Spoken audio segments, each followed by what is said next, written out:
নাতি বাড়ি থেকে হেঁটে আসতে অনেক কষ্ট হয়ে গেল। ওই যে ওখানে একটা গাছ দেখে যাচ্ছে, ওখানে বসে একটু জিরিয়ে নেই।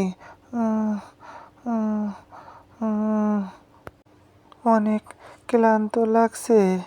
এখানে একটু শুয়ে ঘুমিয়ে নেব নাকি? আবার ভূত আসবে না তো? একটা কাজ করি, মন্ত্র পড়তে পড়তে ঘুমাই, তাহলে আর ভূত পেতনি কিছু করতে পারবে না। ইস বিষ কিস কাক, ভূত পেতনি নিপাত যাক। কিরে, ওটা কি দেখা যায়? মানুষ নাকি? হ্যাঁ মানুষই তো, দেখি তো কাছে গিয়ে ভালো করে। হ্যাঁ মানুষই তো, হ্যাঁ মানুষই তো, মহা আনন্দে ঘুমোচ্ছে। যাই, ওটাকে হাড় মটকিয়ে খাই। আমি কদিন ধরে ভাবছি মানুষের গোশ খাবো। কিরে, তুই মহা আনন্দে ঘুমোচ্ছিস, তোকে এখন হাড় মটকে খাবো।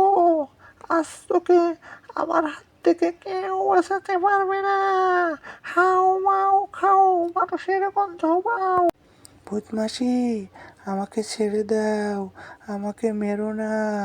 আমি তোমাকে প্রতিদিন অনেক অনেক মাছ এনে দেব, আমাকে মেরো না।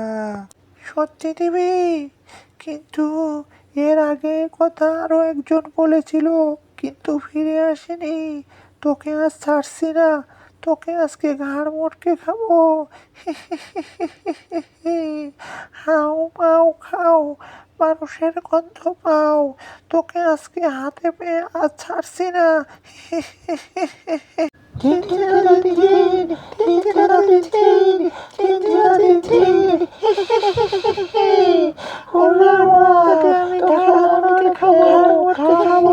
মামা, ভূতটা কি সত্যি আমাকে ঘাড় মটকিয়ে খাবে?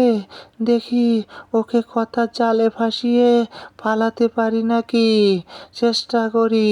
ভূত মাসি, তুমি যদি আমাকে আজকে ঘাড় মটকে খাও তাহলে একদিন খেতে পারবে, আর আমাকে ছেড়ে দিলে আমি তোমাকে প্রতিদিন তাজা তাজা মাছ এনে দেব। আমাকে মেরো না। সত্যি দিবি? তুই মাছ এনে, তুই সত্যি বলছিস? ভূতমাসি, সত্যি সত্যি সত্যি, আমি এই 3 সত্যি বলছি। তুই যখন এত করে বলছিস, ঠিক আছে, তাহলে তুই যা। তবে মনে রাখিস, তুই যদি কথা না রাখিস তাহলে তোর মহা বিপদ হবে। আমার দর্শক বন্ধুরা, আমাদের সব ভিডিও শুধু তোমাদের আনন্দ দেওয়ার জন্য। আর যদি আমাদের এই ভিডিওগুলো ভালো লাগে তাহলে চ্যানেলটি সাবস্ক্রাইব করে অল নোটিফিকেশনটা অন করে দিয়ে রেখো, তাহলে সবার আগে আমাদের ভিডিও তোমার কাছে পৌঁছে যাবে। কেমন?